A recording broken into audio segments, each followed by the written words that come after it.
conseillère principale d'éducation au lycée professionnel des îles du Nord à Saint-Martin. Un CPE en collège ou en lycée a pour fonction d'assurer le suivi de l'élève en dehors du temps de cours. Donc tout ce qui est de la vie scolaire. Donc on est chargé d'organiser les conditions de vie des élèves, de veiller à l'application du règlement intérieur, d'impulser, de coordonner les politiques éducatives de l'établissement, et tout ça en lien avec les partenaires à l'interne, que sont les assistantes sociales, l'infirmière, les psychologues éducation nationale, les professeurs, et nous sommes également les conseillers techniques du chef d'établissement pour les questions de sécurité effectivement et de vie scolaire. Virginie Martin, je suis CPE au Collège Swaliga depuis 10 ans. Collège Swaliga qui a été, juste après Irma, hébergé à la cité scolaire et qui occupe maintenant la partie collège de la cité scolaire Venom de la Savane. Alors le métier de CPE se centralise principalement sur l'accompagnement des familles et des élèves, sur l'éducatif, malheureusement peut-être des fois au prix du pédagogique, puisque la priorité c'est de faire intégrer aux élèves les règles de vie ensemble, ce qui est très compliqué, et les accompagner au fil des jours et leur faire acquérir certaines compétences éducatives. Bonjour, je m'appelle Jackie César Auguste, je suis CPE en poste au lycée Robert Venom.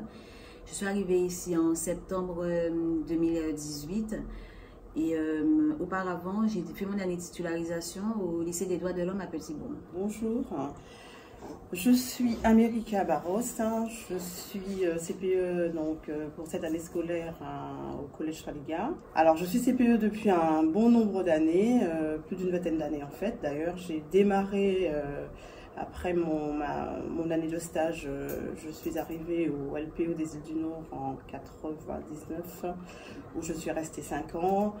Et puis, bon, j'ai fait d'autres établissements, Mayotte, la Guadeloupe, la métropole. Bon, j'ai travaillé dans pas mal d'endroits, à vrai dire. Moi, je suis Laurence Lucien, conseillère principale d'éducation à la cité scolaire. Je suis à Saint-Martin depuis 2011. Au préalable, j'étais au lycée Centre-Sud de Ducos de la Martinique, où j'ai fait mon année de titularisation. Et depuis la création de la cité scolaire, j'y suis. C'est sûr que quand on est dans l'éducation nationale, en particulier conseiller principal d'éducation, on doit s'adapter en fait à une population. Et la difficulté, et en même temps ce qui est intéressant, c'est la diversité déjà du public qu'on a. Donc diversité parce qu'il y a, bon, on le sait, hein, une population multiple, hein, des gens qui viennent de partout avec leur propre culture. On reçoit des élèves qui ne connaissent pas du tout le système français tel qu'il est, les obligations, la présence en cours, le travail à la maison. En fait, les élèves, quand nous les avons, nous arrivons en tout cas à fonctionner avec eux. Mais la difficulté, en fait, c'est quand ils quittent l'école et qu'ils se retrouvent dans leur propre famille, où souvent il y a vraiment une différence énorme entre ce que nous on leur demande et ce qu'ils font à la maison. Je vais rebondir sur ce qu'America vient de dire. Effectivement, on a un travail qu'on met en place avec les familles. Donc, ça fait partie de la politique, de d'autres politiques, hein, la coéducation. On travaille avec la famille. Et pour amener nos jeunes à la réussite, il faut bien entendu que ce travail se fasse avec la famille. Ce sont nos principaux collaborateurs. Et effectivement, j'aimerais rebondir sur ce point des absences. Effectivement, pour traiter les absences, mais sans les parents, on ne peut pas. Et bien souvent, les familles ne partagent pas les mêmes valeurs que nous, ou encore ils n'ont pas la même conception de l'éducation. Ils ne voient pas les choses comme nous. Et donc, on se retrouve avec des élèves qui s'absentent énormément, puisque c'est vrai que j'ai travaillé dans un lycée avant d'arriver à Saint-Martin, j'étais au collège de Ducos, et je n'ai jamais été confrontée à des taux d'absence aussi élevés. Et c'est en arrivant à Saint-Martin que je me suis rendu compte qu'il y avait un réel travail à faire auprès des familles pour amener tous ces jeunes à la réussite.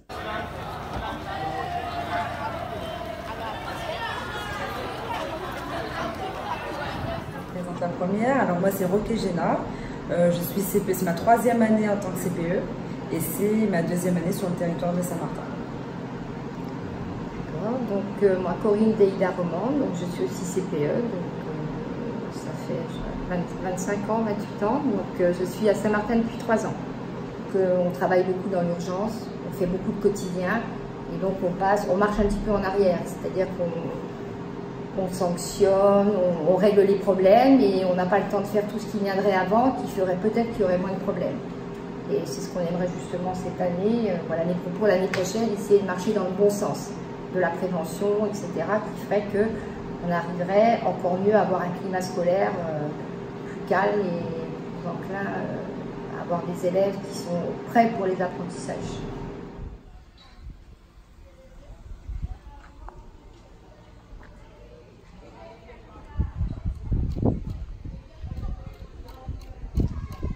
Alors bonjour, je suis Mme Cottoni Jessica, CPE au Collège de quartier d'Orléans. Alors mes missions quotidiennes sont particulièrement la gestion des absences, la gestion des exclusions de cours, mettre en sécurité les enfants et surtout veiller à leur épanouissement. Un CPE, il est chef de service, oui.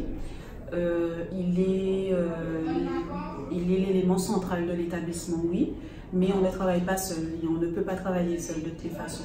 On a travaillé en collaboration avec mon collègue, mais aussi surtout avec les AED, les assistants d'éducation. C'est eux qui sont nos yeux, nos oreilles, c'est eux qui nous apportent des informations. Généralement, dès qu'il se passe quelque chose dans la cour, à l'extérieur, c'est eux qui nous tiennent informés de ce qui se passe. On travaille aussi beaucoup en collaboration avec les professeurs. Bien entendu, pareil, on ne peut pas travailler, on peut pas suivre un enfant, suivre un élève sans avoir le point de vue, par exemple, de son professeur principal.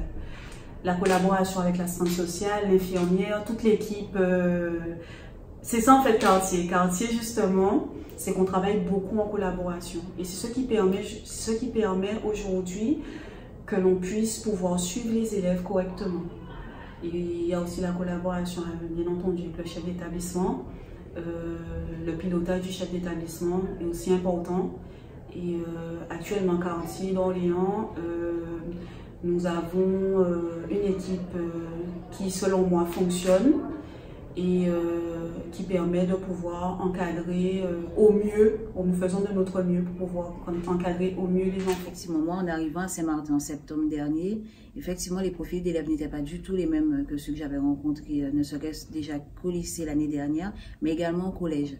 Il faut pouvoir faire l'établissement rentrer dans son environnement et tenir compte en fait des spécificités du territoire.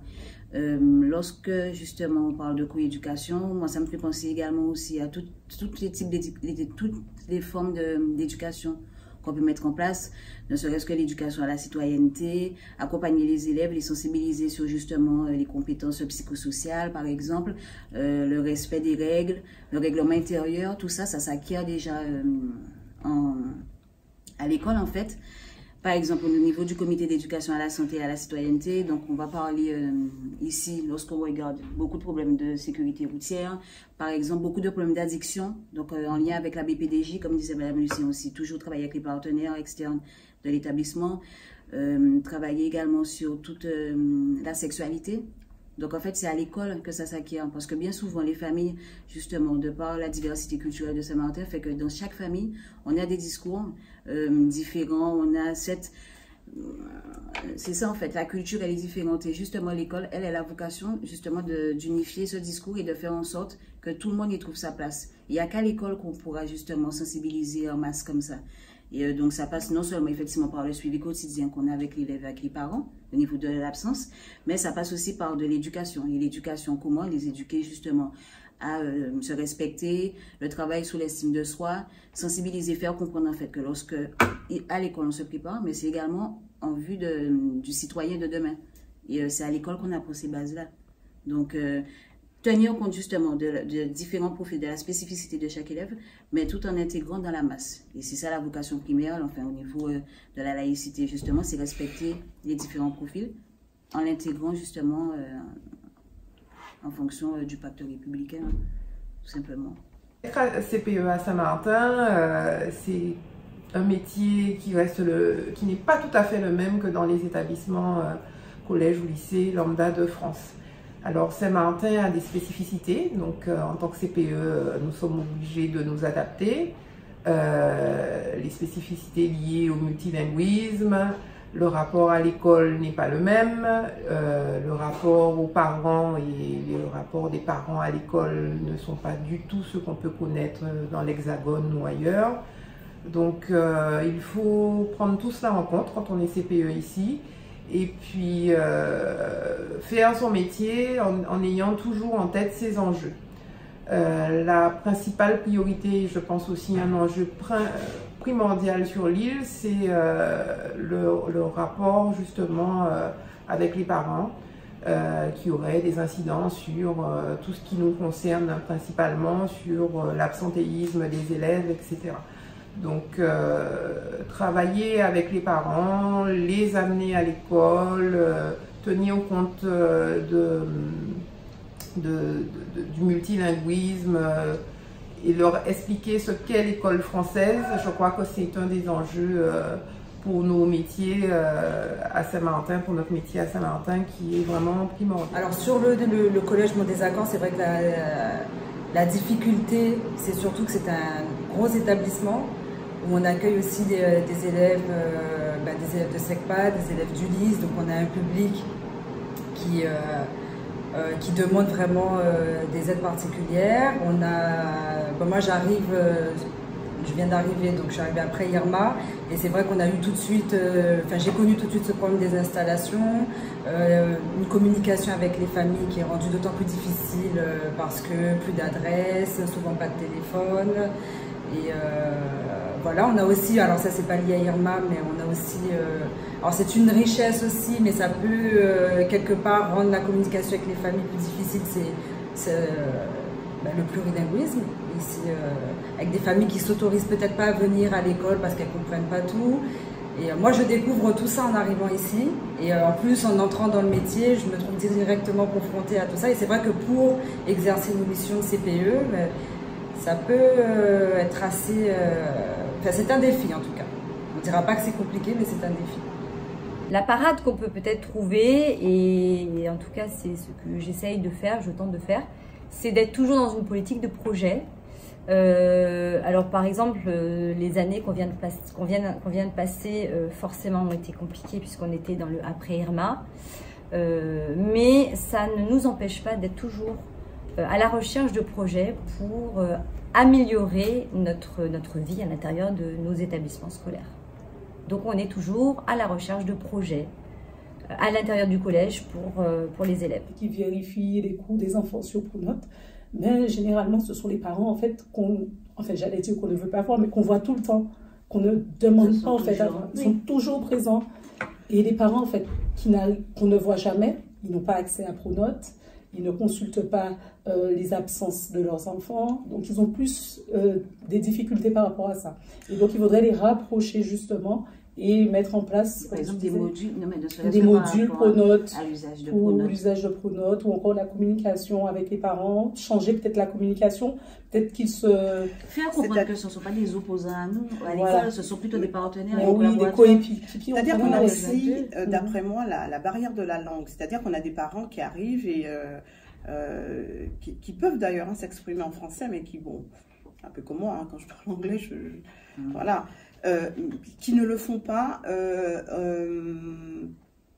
Moi, je pense qu'on est dans un problème de culture, comment dire, d'approche de l'autre, en fait. on se craint en fait. C'est-à-dire qu'il y a une crainte de l'institution, d'autant plus que on sait aussi que bon, certains parents sont peut-être en séjour, on va dire, illégal. Certains parents n'habitent pas du bon côté de l'île. Tout ça fait qu'en fait, bon voilà, c'est quand même, voilà, on va rentrer à l'école, on va rentrer dans une institution française.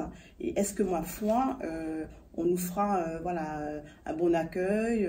Est-ce que finalement, on ne partira pas de ça pour nous chercher des problèmes?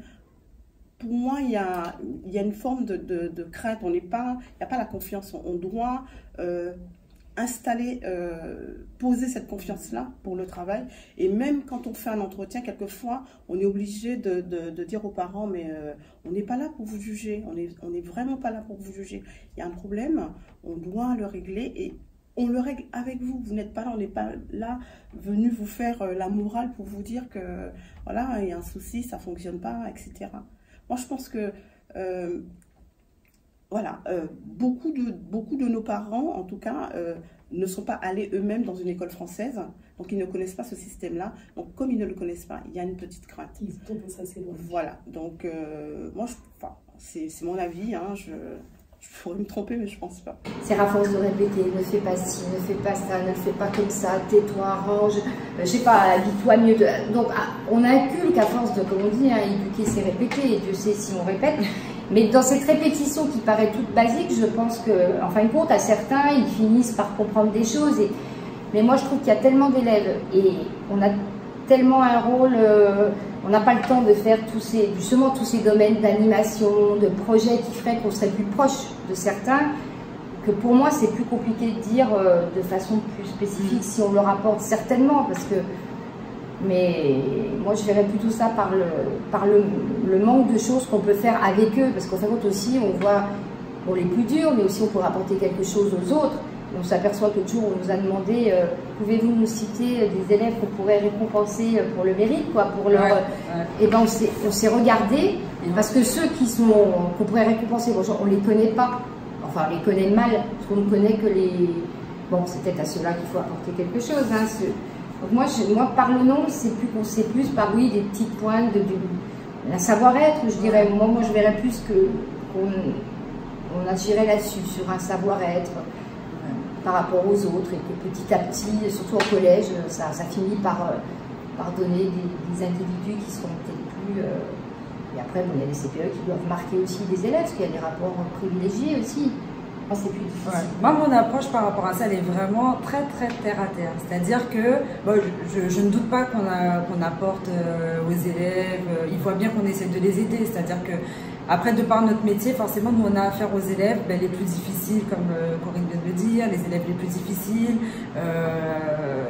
qui posent problème dans les classes, souvent qui sont en difficulté scolaire, et on essaie de mettre tout un tas de choses pour les aider, et ça, les élèves le voient bien. Alors, par contre, moi, dès le départ, je me suis toujours dit, je ne verrai pas les résultats de ça tout de suite. C'est-à-dire qu'on peut avoir des indicateurs comme est-ce qu'il est moins absent, est-ce qu'il est plus absent, est-ce qu'il fait tout le temps autant de bêtises ou pas.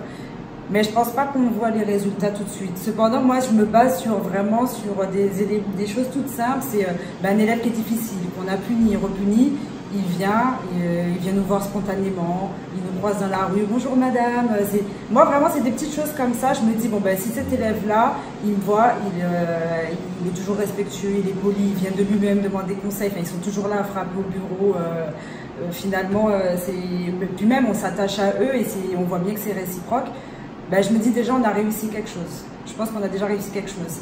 Et après, il faut aussi accepter que ça se passe sur le temps long, parce que c'est des adolescents, ils sont en construction, et que parfois on ne verra même pas les résultats, mais je pense que quand on fait son métier, en tout cas qu'on essaye de le faire au mieux, l'élève il voit bien qu'on essaye de l'aider. Après, ça ne se mesure pas vraiment, on n'est pas là avec des indicateurs à voir est-ce que je l'ai aidé, est-ce qu'il a acquis telle ou telle compétence, mais ouais, c'est dans du ressenti, c'est dans des petites choses comme ça du quotidien qui font du bien, et je pense que c'est vraiment grâce à ces petites choses qu'on se dit on ne fait pas ce métier pour rien, parce que on peut avoir des journées franchement difficiles. Et puis je crois, bon, c'est vrai qu'il y a beaucoup d'enseignants, mais bon, après qui ne le disent pas de façon parce qu'ils aiment leurs élèves, hein, c'est pas, mais qui n'a pas souvent dit, la remarque c'est je ne suis pas là, de toute façon tu m'aimes pas, ou je ne suis pas là pour t'aimer non plus, dans le sens aimer. bah moi je crois que moi en tant que CPE, je suis quand même là pour les aimer, quoi. Et je veux dire, et c'est pas toujours ce qu'on ressent. Honnêtement, moi en tant que CPE, j'ai des fois envie qu'ils m'aiment, mais je suis aussi là pour les aimer. Cette notion d'amour et que bon, on veut des fois enlever. Moi, je trouve que c'est ça. Et oui, voilà, ce sont des petites choses. Peut-être qu'en sortant, bah, ils seront moins foufous. Nous aurons compris quelques règles de vie, oui, ils viennent là, puis ils nous parlent. Des petites choses comme ça. Puis des élèves qu'on voit changer. Alors on se dit, bon, il doit y avoir quelque chose qui vient un petit peu de notre façon de fonctionner toute la journée avec eux. Dans une équipe aussi bien de direction que la communauté éducative, ça se passe assez bien. Oui, ça se passe. Je veux dire, on a quand même une direction où on se sent, qui nous laisse autonomes dans nos choix, quand même, dans notre façon d'agir, où on sent du soutien et où on sent quand même, on va dire, bon, je vais faire très court, une bonne ambiance quand même. Mais même avec les équipes pédagogiques. Oui, je veux dire, même avec les équipes pédagogiques, mais je veux dire aussi bien avec la direction, avec les équipes pédagogiques, on s'entend tous à peu près bien. Bon, je veux dire à peu près parce que dans la vie, il y a toujours après. Mais au niveau du travail, je trouve qu'il y a quand même une certaine cohérence et ça c'est important. En tout cas, au moment des accords, ça on l'a eu depuis Irma, ça a beaucoup aidé et ça perdure quand même. Alors, les qualités d'un CPE à Saint-Martin, c'est avant tout la polyvalence, l'adaptabilité à toutes conditions, et ça a été vérifié après Irma, bien vérifié même. La médiation, parce que nous sommes une personne que je comparais à un rond-point où toutes les personnes de l'établissement se rencontrent. On gère les crises des élèves, les parents en difficulté, mais aussi les enseignants en difficulté ou qui rencontrent des difficultés avec des élèves. Donc, il faut savoir faire preuve de médiation, de calme. Moi, ce que je trouve de très positif, c'est l'échange humain. Et puis, voir évoluer les élèves au fil des années. Accompagner un élève en 6e, le voir partir en 3e. Avec ses progrès, son évolution, ça, voilà. Et puis aussi savoir que dans 1 an, 2 ans, 3 ans, 4 ans, je vais les croiser et ce sera toujours un plaisir, et pour eux et pour moi, de nous rencontrer. Et ça, c'est la récompense du travail qu'on fait tous les jours. La vie scolaire, c'est quand même le poumon de l'établissement, c'est-à-dire que quand ça ne va pas, c'est en général de la faute de la vie scolaire. Pas spécifiquement à Saint-Martin, ça on l'a vu partout, je crois que pour avoir fait pas mal d'établissements, voilà. Ça veut tout dire en fait, ça veut dire effectivement que le CPE qui est quand même chef de service et qui gère sa vie scolaire a quand même une responsabilité et travaille effectivement de façon, on va dire, travaille avec la communauté éducative, enseignants, les différents services, les services sociaux, médicaux, évidemment, le chef d'établissement, les parents aussi. Et c'est vrai que, voilà, c'est pareil, quand le CPE n'est pas là, on a l'impression que, mais il est où le CPE? Parce que bon, il est malade. Et ça, c'est vrai que je trouve que, voilà, on a une position quand même centrale. On connaît les élèves, même si ce ne sont pas nos élèves, parce que nous sommes amenés à partager les classes, et nous ne gérons pas donc toutes les classes quand il y aura plusieurs CPE dans l'établissement, mais on connaît assez bien la situation de l'établissement. Et c'est intéressant, bon c'est vrai qu'on te fait souvent taper dessus, ça j'en vais pas se mentir, mais en même temps c'est intéressant parce que les informations nous arrivent de partout et ce sont des informations qu'on arrive à croiser assez facilement. C'est-à-dire que je pense en tout cas, moi dans mon fonctionnement, j'ai souvent peut-être même plus d'informations qu'un chef d'établissement parce que les enseignants n'oseront pas. Mais ils viendront chez nous, ils vont s'asseoir de façon spontanée, ils vont nous dire ce qui va, ce qui ne va pas, etc. Pourquoi ils ne sont pas contents. Et nous, on pourra faire passer cette information-là, pas juste pour la faire passer, mais juste pour effectivement alerter, par exemple, la direction sur quelque chose qui pourrait, à un moment donné, exploser, ou peut-être pas exploser, mais en tout cas, qu'il n'y ait pas de dérive en fait. Hein. Comme je l'ai dit auparavant, je n'arrête pas à mon rôle de CPE. Je suis arrivée ici il y a 4 ans et je me suis rapidement rendu compte que je n'allais pas occuper uniquement la fonction de CPE. J'étais en quelque sorte la tati, la marraine, la sœur. Avec mon collègue, on sait qu'on ne s'arrête pas à notre rôle de CPE, on va au-delà. Mais les enfants le valent bien, on le fait pour eux et on sait pourquoi on le fait. Le CPE, c'est également ça, c'est de se remettre en question, de ne pas avoir peur de se remettre en question, de ne pas avoir peur de dire je ne sais pas. Je ne sais pas quoi faire dans telle situation, comment faire dans telle situation. C'est ça, c'est apprendre. Et voilà, le métier de CPE, c'est apprendre tous les jours. On apprend tous les jours de soi, de ce qu'on est capable de faire, de ce qu'on n'est pas capable de faire.